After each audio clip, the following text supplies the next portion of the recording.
Saludos, espero que se encuentren bien. Vamos a continuar entonces un poco con el eje temático que venimos trabajando. Y antes de continuar con lo que tiene que ver el diseño de bases de datos y lo que es el proceso de recolección de información, tal como habíamos quedado, vamos a proceder entonces a trabajar lo que tiene que ver con el tipo perdón, lo que son los ejes temáticos de las hipótesis, las variables e indicadores.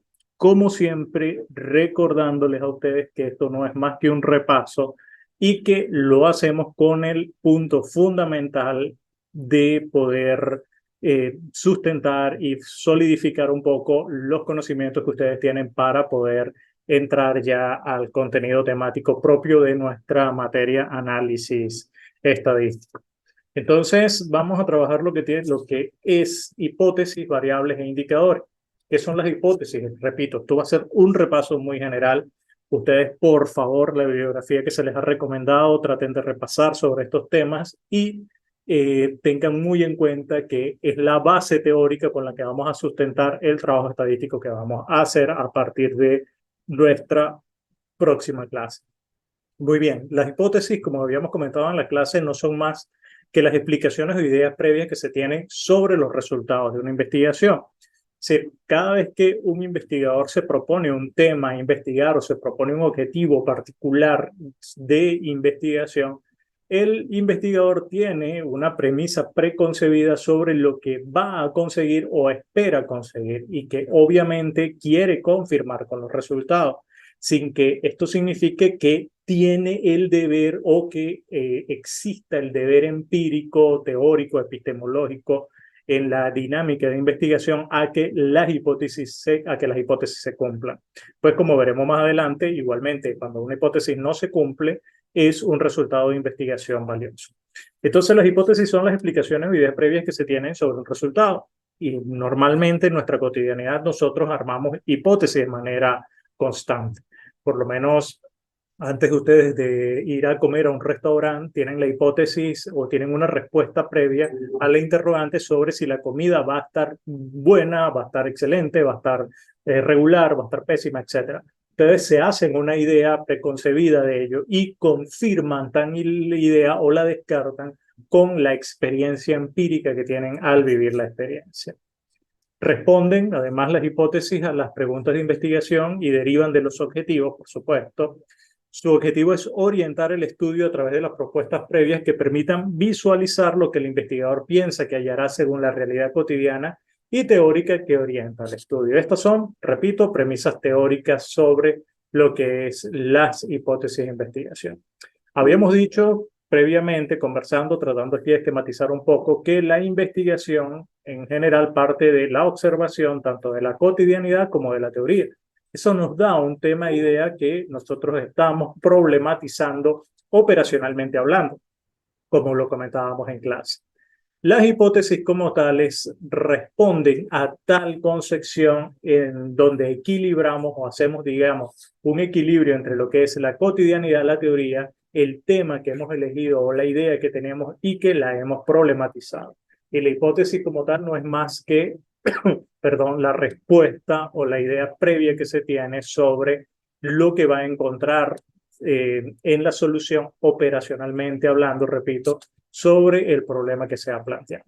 Entonces, ¿qué podemos decir además de lo comentado hasta ahora sobre las hipótesis? Primero, se ajustan al tipo o alcance de investigación que se tenga. No se según la teoría, en un estudio exploratorio, las hipótesis no se formulan. En un estudio explicativo, sí se formulan. En un estudio y se formulan, como vas a explicar una variable con base a otra, pues se formulan normalmente en una relación bidireccional entre una y otra variable.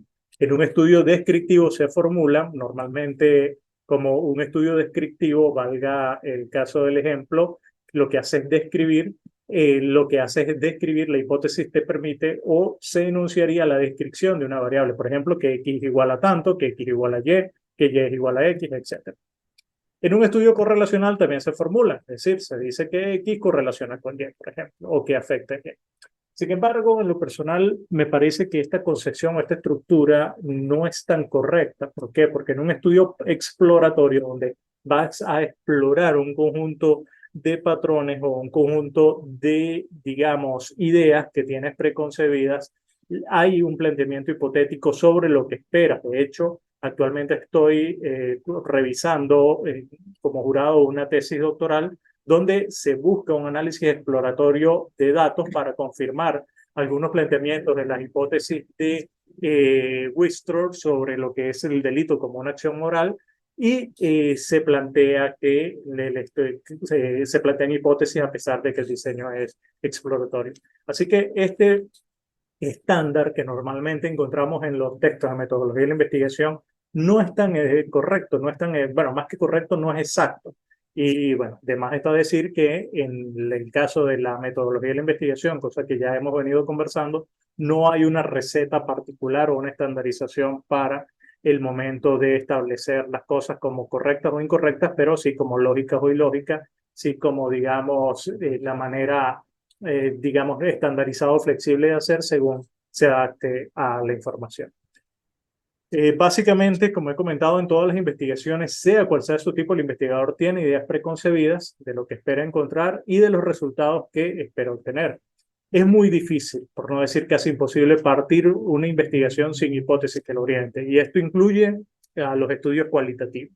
Sé que algunos ortodoxos cualitativos piensan o escuchan estas palabras y podrían crucificarme diciendo que la premisa de un estudio cualitativo es partir sin hipótesis, pero señores, es decir, la misma dinámica de la investigación y la, digamos, el carácter perceptivo o interventivo individual del investigador genera que se produzca una hipótesis al momento de poder partir el estudio, porque si no partiría en cero. Por ejemplo, si yo quiero investigar a un individuo delincuentes o quiero investigar qué genera la violencia dentro de un grupo, que generó la violencia dentro de un grupo de jóvenes delincuentes, yo ya automáticamente llevo planteada una idea de cuál es esa idea hipotética, que esos jóvenes delincuentes son violentos y que esa violencia viene generada por algo y ese algo es el eje orientativo, porque no voy a partir en cero, porque si partiera en cero, pues simplemente estaría haciendo un, digamos, un rendimiento inadecuado de la interacción de investigación y del tiempo para investigar. Pero esto obviamente es una discusión filosófica y epistemológica más profunda de lo que les interesa a ustedes por los momentos. ¿Qué es lo que les interesa? Bueno, conocer que las hipótesis son el eje orientativo de una investigación y es lo que, digamos, el investigador se propone a comprobar o descartar. Por una parte, el objetivo es lo que el investigador quiere conseguir, que es comprobar su hipótesis, pero igualmente puede descartar o no esa hipótesis como tal. Entonces, bueno, bueno, lo que les comentaba en investigaciones cualitativas, cuya estructura formal sostiene que no se establecen hipótesis, el investigador tiene ideas preconcebidas, tanto de estructura de estudio, sus objetos, sujetos de investigación, como resultados que estima o supone. Es muy difícil, para serles sincero, en mi experiencia como investigador, aun cuando he trabajado, he tenido la oportunidad de trabajar y desarrollar investigaciones cualitativas, es muy difícil ser ortodoxo en este aspecto y partir en una investigación cualitativa sin un supuesto hipotético que la oriente de entrada. Ahora bien, que podemos seguir comentando sobre las hipótesis, podemos seguir diciendo que, bueno, de las hipótesis, las características es que deben referirse a una situación real, obviamente consona con el objetivo de investigación o con el tema de investigación y la idea que estoy desarrollando. Sus variables, ideas o conceptos deben ser comprensibles, claros, precisos y concretos. No responden o no deben redactarse hipótesis con planteamientos, digamos, filosóficos o abstractos muy generales. Y con filosóficos me refiero a niveles de abstracción, de pensamiento abstracto, vale la redundancia, muy amplios o genéricos. Hay que concretar en las hipótesis y ya vamos a ver ejemplos. De ellas se extrae la variable y su definición conceptual. La relación entre variables que se plantea en la hipótesis, cuando se plantea, debe ser clara, precisa y verosímil. Las variables y su relación debe ser real, observable y medible. Recuerden que con esta última palabra, medible, no solo se habla en términos cuantitativos, sino también en términos cualitativos.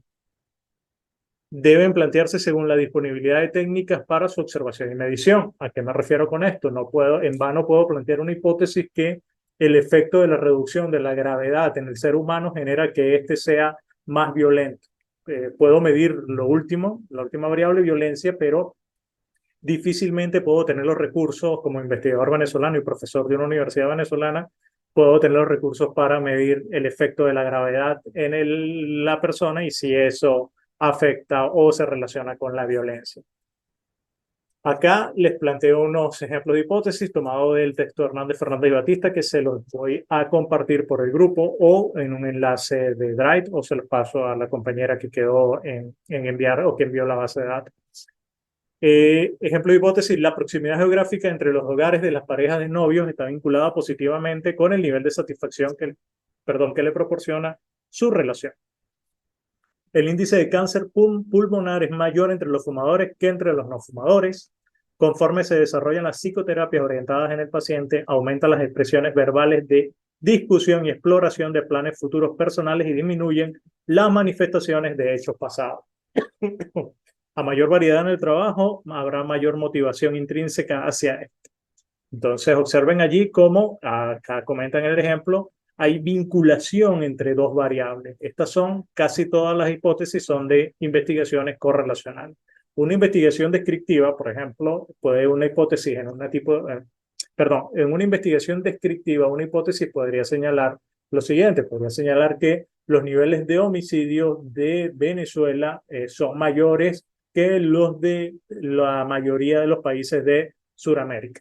Entonces, allí estamos hablando simplemente de una descripción. No estoy diciendo qué factores pueden relacionarse con que los homicidios en Venezuela sean mayores que en los demás países de América Latina, de Sudamérica, sino que simplemente estoy planteando una descripción de una variable para varios sujetos de estudio.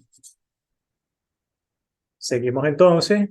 ¿Qué ocurre cuando no se cumplen las hipótesis? Esto lo planteo porque hay muchos profesores de metodología de la investigación que suelen sostener que cuando el investigador no cumple las hipótesis, tienen que ir a la reformulación de las hipótesis. Fíjense acá, les coloco el modelo de Wallace. Según este modelo, el modelo de investigación, cuando no se cumplía la hipótesis, el investigador tenía que regresar a la reformulación de la hipótesis. Sin embargo, lo mismo Hernández, Fernández y Batista apuntan esto, que no siempre los datos apuntan la hipótesis, pero el hecho de que estos no aporten evidencia en favor de las hipótesis planteadas de ningún modo significa que la investigación carezca de utilidad. Claro que a todos nos agradan a que lo que suponemos concuerde con nuestra realidad. Si afirmamos cuestiones como yo le gusto a Mariana, el grupo más popular de música en esta ciudad es mi grupo favorito, va a ganar el equipo el próximo campeonato nacional, etcétera, nos resultará satisfactorio que se cumpla. Incluso hay quien formula presuposición y luego la defiende a toda costa, aunque se haya percatado que se equivocó.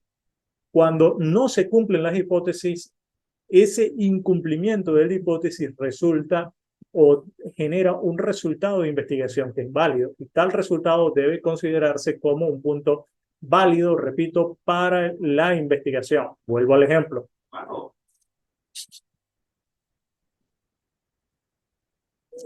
Voy. Perdonen la interrupción. Acá vamos a seguir. Ya, permítanme para interrumpir acá la que estábamos compartiendo. Aquí está.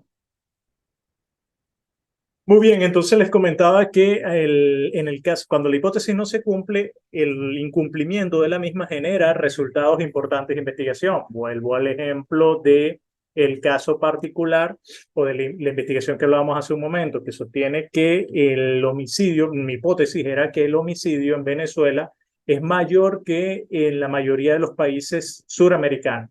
Entonces, supone que yo me consiga que no es así. Entonces, al conseguir que no es así, no tengo que ir a cambiar la hipótesis y decir, no, el homicidio en Venezuela es menor que en la mayoría de los países suramericanos. No. El resultado puede decir, mira, no cumplí mi hipótesis de investigación y al no cumplir mi hipótesis de investigación, el resultado es que no el nivel de homicidio de Venezuela es más bajo que en los demás países latinoamericanos. Entonces, ese resultado como tal da o es un aporte valioso indistintamente o no invalida como tal el resultado de la investigación, ni invalida la investigación porque no se cumpla la hipótesis. Es un punto muy importante porque hay todavía muchos profesores de metodología de la investigación que omiten esto, a pesar que, bueno, lo dicen autores destacados ya de manuales que son famosos, donde al omitir esto, consideran que el hecho de que una hipótesis no se cumple en la investigación está invalidando la investigación. Y tengan muy en cuenta que lo único que invalida la investigación o que puede invalidar un resultado de investigación es el proceso con el que se obtuvieron los resultados, porque si usted tiene los resultados de manera sesgada, esa es muy probablemente una de las vías para la invalidez como tal. Pero la interpretación del resultado y lo que es y el incumplimiento de la hipótesis no invalida como tal ni le resta mérito a la investigación en sí. Entonces, las variables, pasemos ahora con las variables que son parte de las hipótesis y de las variables se extraen los indicadores. ¿Cuál es el concepto de una variable? El concepto de una variable es una propiedad que estoy midiendo en un individuo y que puede variar de uno a otro individuo. Ese es el concepto básico de la variable, ¿no? Como su nombre lo indica, variable. Entonces, ¿qué podemos extraer? Fíjense acá, hay unas hipótesis, las que ya vimos en el ejemplo, y vamos a ver la variable. Fíjense esta primera hipótesis. La proximidad geográfica entre los hogares de la pareja de novios está vinculada positivamente con el nivel de satisfacción que le proporciona la relación. ¿Y cuáles son las dos variables que podemos extraer de allí? Proximidad geográfica entre los hogares de los novios y satisfacción con la relación. Son dos elementos que podemos medir. Vínculo lo podemos medir a través de una prueba estadística, pero el elemento como tal que podemos medir y que nos va a dar o nos va a hablar sobre el vínculo y la dirección de ese vínculo son estas dos variables, es decir, la proximidad geográfica entre los hogares y el nivel de satisfacción.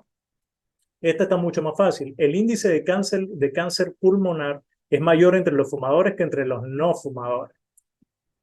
Índice de cáncer pulmonar, fumadores y no fumadores sería la segunda variable.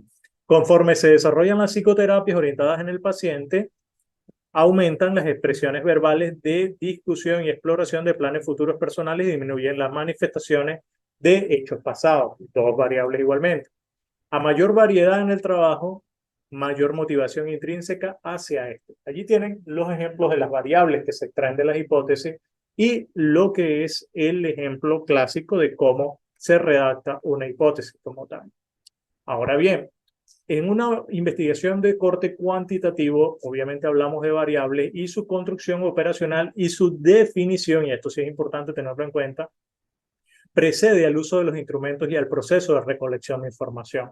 Esto es lo que están haciendo ustedes actualmente en el ejercicio de lo que es definir operacionalmente un tema para luego pasar a construir el instrumento de recolección de información. El ejercicio básico que se les envió a hacer era definir un tema y sobre ese tema tener en cuenta una premisa operacional y de allí extraer las preguntas para recolectar la información sobre ese tema o idea. Ahora en las investigaciones cualitativas se habla de categorías y en este caso es completamente diferente, por lo general es así. Pues las categorías se construyen una vez que el instrumento de recolección, o bien sea el instrumento de recolección de información se aplicó, o bien que se recolectó la información. En el primer caso, en las investigaciones cuantitativas, la definición operacional es previa a la recolección de información y por lo general en las investigaciones cualitativas esto es posterior a la recolección de información. Entonces, una variable, como les comentaba, es la cualidad, una observación de la cualidad que tiene un sujeto de variar, o la cualidad que varía entre un sujeto y otro.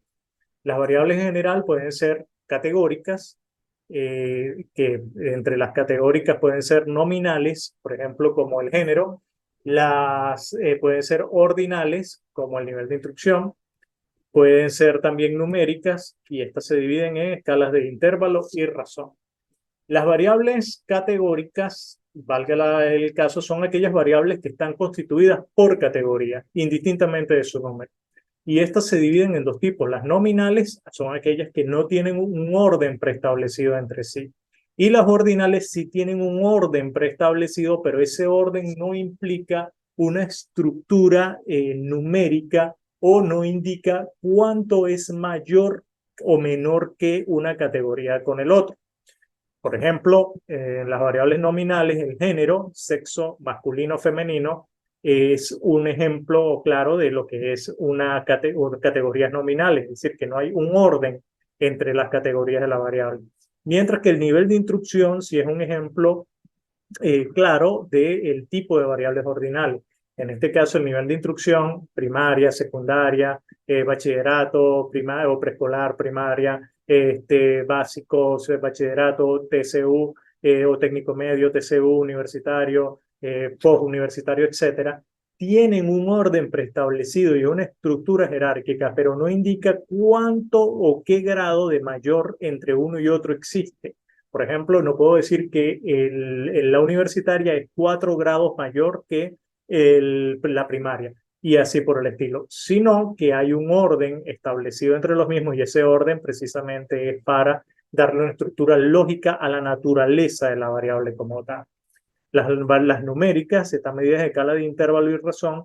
Las escalas son aquellas que tienen una cifra constante o que los valores son constantes entre una cifra y otra o entre una observación y otra. Por ejemplo, el ejemplo clásico es la edad cuando se computa por años y los grados centígrados es un claro ejemplo de la verdad, los grados de temperatura. Es un claro ejemplo de lo que son variables de intervalo. No hay valores infinitos, sino valores constantes. Entre 1 y 2 grados hay un valor constante, que es 1 grado. Mientras que las variables de razón o las escalas, las naturales, corresponden a los números naturales, en los que hay entre uno y otro valor infinitos valores. ¿Para qué les interesa a ustedes, como estudiantes de análisis estadístico, esta clasificación? Porque es indispensable esta clasificación, categóricas y continuas o categóricas y numéricas. Dependiendo de la relación que se plantee, como vamos a ver análisis estadístico bivariado, de la relación que se plantee entre una y otra, van a ustedes a elegir las pruebas estadísticas. Por ejemplo, existe una prueba de estadística inferencial para relacionar dos variables categóricas, una variable categórica y una numérica, y dos variables numéricas. Ya cuando ustedes en el próximo año analicen estadística multivariante, van a proceder a lo que es el análisis múltiple entre dos categóricas y una numérica, entre dos numéricas y una categórica, y así por el estilo. Por ahora interesa tener en cuenta esta clasificación porque al momento de redactar o construir la base de datos, ustedes van a proceder a lo que es el análisis como tal de las mismas y a entender lo que tiene que ver el uso de cada una como nominales ordinales, intervalo y razón para identificarla y de allí poder extraer la prueba estadística correspondiente. También las variables se califican como independientes y dependientes, es decir, la variable independiente es aquella que no está afectada en el orden lógico de la investigación que he dado, no está afectada por otra variable, y la dependiente es aquella que quiero explicar en el orden lógico de mi investigación. En el caso particular, siempre hemos entendido esto como la relación entre X y Y, es decir, la independiente es la que explica y la dependiente es la que es explicada. Pero recuerde que estas son relaciones de coordinación y no relaciones de determinación. De tal manera que hay o pueden existir múltiples relaciones planteadas entre diferentes variables que vamos a ir analizando de manera progresiva. Entonces, las variables, como habíamos quedado, deben operacionalizarse. ¿Y qué es la operacionalización? Tengan en cuenta que la variable tiene un concepto teórico y tiene un concepto operacional. El concepto teórico es lo que teóricamente se ha dicho y que es previo a la investigación sobre esa variable. En el ejemplo que utilizábamos en clase hablábamos del amor. El amor tiene una definición, digamos, teórica general y operacionalmente hicimos en el ejercicio de la clase una definición del amor para poder entender en ese momento qué era el amor y lo que el contexto y la realidad de investigación me exige con los medios que tengo al momento de analizar y de medir las variables. De allí entonces que, bueno, aquí vuelvo a poner el ejemplo sinteticé un poco esto. Fíjense, por lo menos el objetivo, analizar los efectos de las crisis sociales y económicas en las expresiones de amor entre jóvenes con edades comprendidas entre 18 y 24 años en dos países suramericanos. La hipótesis es que las situaciones de crisis sociales y económicas afectan de manera negativa las expresiones de amor entre jóvenes de 18 y 24 años. ¿Cuáles serían las variables? ¿Cuál es la independiente? ¿Cuál es la dependiente? Obviamente, la independiente son las crisis sociales y económicas y la dependiente las expresiones de amor. ¿Cómo podemos operacionalizar cada una? Bueno, tenemos que operacionalizar qué es crisis económica y social, porque esto tiene un concepto muy general y podemos partir de lo que es la teoría y tomar aspectos generales de esa teoría para poder aterrizar en nuestro propio concepto y de ese concepto extraer los indicadores que vamos a utilizar para la medición. Con base a estos indicadores, construimos los instrumentos de recolección de información. Suponga, las crisis económicas y sociales, hay conceptos generales de esto, pero me interesa de crisis social, que es un indicador, la violencia intrafamiliar como un indicador de crisis social, un indicador económico, la inflación. Hay muchísimos más indicadores de crisis sociales, pero yo puedo decir, bueno, en mi contexto, los dos países, por crisis social voy a entender el aumento el aumento o las cifras de violencia intrafamiliar. Y como crisis económica, las cifras de inflación. Las expresiones de amor, obviamente, las expresiones, digamos, de cariño, afecto, detalles, expresiones verbales, expresiones físicas, entre otras, de cariño o afecto entre dos personas o más que constituyan o no, que sean o no miembros de una misma familia, sean parejas o familiares directos, algo así por el estilo. Con esos conceptos voy a construir mis indicadores y a través de los indicadores extraigo las preguntas o los ítems para lo que es construir el instrumento de recolección de información. Acá voy a utilizar un ejemplo de operacionalización que me gusta mucho utilizar porque es un ejemplo que demuestra cómo muchas veces entre los investigadores y quienes leen a los investigadores hay una ausencia, digamos, de conexión y quienes leen a los investigadores muchas veces no tienen, pues, digamos, la manera o la forma de poder profundizar en la investigación, sino que se quedan solo con el resultado simple y hace ver al investigador como que no construyó bien sus variables. Fíjense, el concepto de muertes violentas está constituido por, las muertes violentas son todas aquellas muertes que ocurren por sucesos como homicidio, resistencia a la autoridad, que es el enfrentamiento con cuerpos policiales, averiguación de muertes, es decir, aquellas que no están claras, aquellos cadáveres que se consiguieron, que se saben que no fue una muerte natural y que quedan en averiguación. No se sabe si lo mataron, si fue un accidente, etc.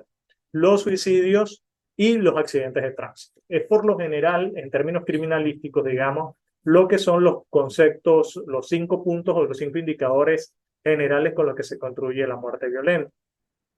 Hay investigadores que utilizan estos tres, lo que es homicidio, resistencia a la autoridad y averiguación de muerte, como un indicador de muerte violenta que sea de manera intencional o de manera para demostrar, digamos, lo que es el concepto de muertes violentas, digamos, delictivas o de carácter delictivo. Lo toma como un indicador de muerte violenta. Fíjense, el Observatorio Venezolano de Violencia es uno que por tradición siempre lo ha hecho. Para el 2019 plantearon que las personas fallecidas por causas violentas, es decir, muertes violentas, era 16.506 y eso da una tasa de muertes violentas de 60.3. Fíjense como el mismo observatorio de manera responsable lo que hace acá es deconstruir estos tres tipos de esta suma y coloca lo que es los indicadores que integran las muertes violentas. Dice que los homicidios fueron 6.588, la resistencia a la autoridad tiene la cifra, y las muertes en averiguación está la cifra. Y en la parte inferior ven la tasa. Sin embargo, fíjense lo que hacen los periodistas. Fíjense, estudio demuestra que Venezuela tiene la tasa de homicidio más alta del continente.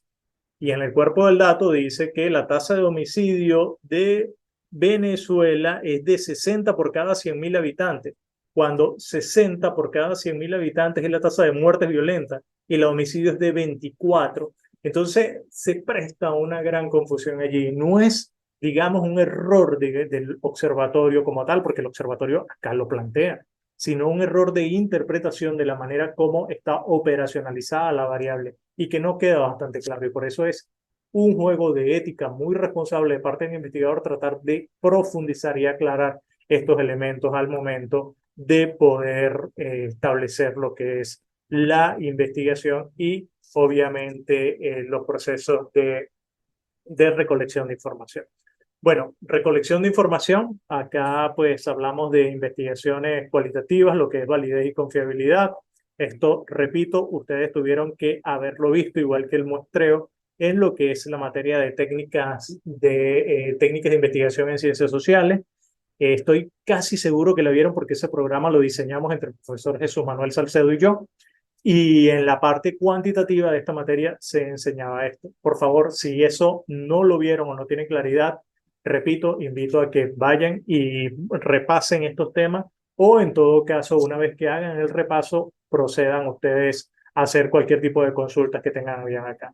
Porque más adelante vamos a necesitar esto al momento de trabajar lo que es la investigación, las técnicas estadísticas, ¿no? Lo que son muestreos y lo que tiene que ver con los procesos de validez y confiabilidad de las muestras que estamos trabajando.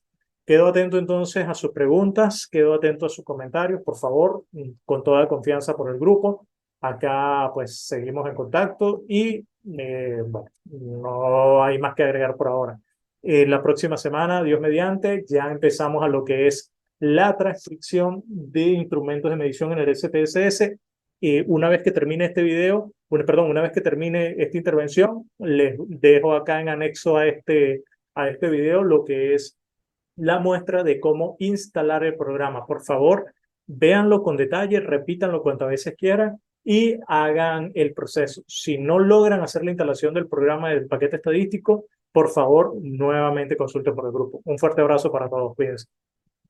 Para ello, van ustedes a realizar lo siguiente. Van a abrir la carpeta que tienen del SPSS, la que les pasé una vez que la descarguen y que extraigan esa carpeta del archivo comprimido y observen que tienen dos carpetas, ¿no? La del SPSS 26 y el crack.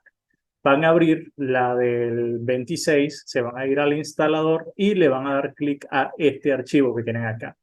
Una vez que le den clic allí, él va a empezar a ejecutar automáticamente todo lo que tiene que ver con el proceso de instalación. Acá lo voy a cancelar porque él no, bueno, ya está instalado, ¿no? Una vez entonces que ustedes lo instalen, tienen que hacer el craqueo. Y el craqueo no es más que abrir la carpeta que dice SPSS 26 crack y luego abrir la segunda carpeta, la que dice crack, y este archivo que tienen acá de nombre LSERBRC, lo van a copiar, se van a dar copiar allí, lo van a copiar y una vez que lo copien, ustedes se van a ir a el directorio C de su equipo. Una vez que estén en ese directorio C, lo abren, buscan allí los archivos de programa y van a buscar dónde se haya instalado el SPSS. Por lo menos en este caso, él lo instala en un archivo que se llama IBM. Allí aparece el 26 en Statistics, luego el 26 y van a darle copiar y pegar. Lo que van a hacer es, en este caso, simplemente control P o le dan a la opción de pegar y van a sustituir. Allí le dan pegar, le va a aparecer este mensaje de reemplazar el archivo destino. Ustedes le dicen que sí.